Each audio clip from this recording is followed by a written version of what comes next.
Ciao a tutti, io sono Ryder, benvenuti nel mio canale. Oggi vi parlo della tregua di Natale del 24 dicembre 1914. Una visione. La tregua di Natale del 1914 rappresenta uno degli episodi più celebri e toccanti della Prima Guerra Mondiale, tanto per la sua importanza militare, quanto per il suo enorme valore umano e simbolico. In un conflitto che avrebbe causato oltre 16 milioni di morti, questo evento mostrò, seppur per poche ore, una fraternità tra gli uomini che poteva sopravvivere anche nelle condizioni più disumane. Nel dicembre del 1914 la guerra durava da pochi mesi, ma aveva già assunto un carattere statico e logorante sul fronte occidentale, dalla Manica fino alla Svizzera. Gli eserciti erano bloccati in una rete continua di trincee separate dalla cosiddetta terra di nessuno, una striscia devastata da bombardamenti, fango e cadaveri. I soldati vivevano in condizioni estreme,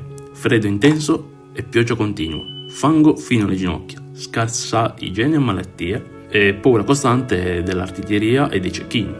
Molti erano convinti all'inizio che la guerra sarebbe finita entro Natale. Quando ciò non accadde, il Natale del 1914 divenne un momento carico di nostalgia, malinconia e bisogno di conforto. La tregua non fu ordinata da alcun comando militare, nacque spontaneamente dal basso, dei soldati stessi. Nella notte della vigilia, in diversi settori del fronte, i soldati tedeschi decorarono le trincee con alberi di Natale, le Tannenbaum, e iniziarono a cantare Stille Nacht, Astro del cielo. I soldati britannici e francesi riconobbero la melodia, risposero con i loro canti natalizi. In alcuni punti comparvero cartelli improvvisati con scritte come Merry Christmas o You No Fight with No Fight. Gradualmente alcuni uomini ebbero il coraggio di uscire dalle trincee disarmati, alzando le mani.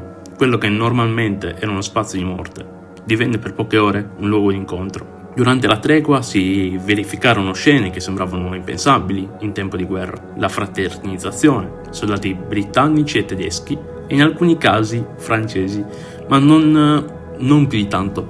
I francesi solo in alcuni settori del fronte ci fu effettivamente una tregua. Questi strinsero la mano, parlarono delle rispettive famiglie, confrontarono fotografie, lettere e oggetti personali. Ci fu anche uno scambio di doni, vennero scambiati sigarette, cioccolato, alcol, bottoni degli uniformi e distintivi. Questi piccoli oggetti divennero ricordi preziosi di un momento irripetibile. In alcune zone la tregua permise anche di recuperare i corpi dei morti e celebrare funerali comuni, spesso accompagnati da preghiere recitate in più lingue. In alcuni settori ci furono anche delle partite di calcio, soprattutto tra britannici e tedeschi.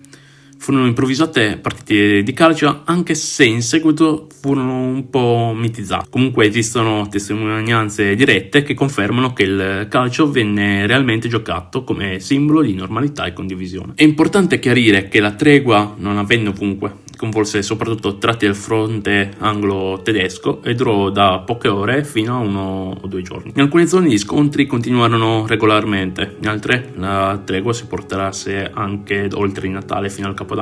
La reazione degli alti comandi non furono molto contenti di questa tregua, soprattutto perché la fraternizzazione minava la disciplina, rendeva più difficile riprendere i combattimenti e faceva emergere l'assurdità delle guerre. Negli anni successivi, soprattutto dal 1915 in poi, furono emanati degli ordini severi contro ogni contatto con il nemico. La guerra divenne più brutale, con bombardamenti continui e rotazioni frequenti delle truppe. Per questo motivo episodi simili non si ripeterono più su larga scala. La tregua di Natale divenne nel tempo un potente simbolo perché dimostrava che i soldati non combattevano per odio personale, ma per obbedienza agli ordini.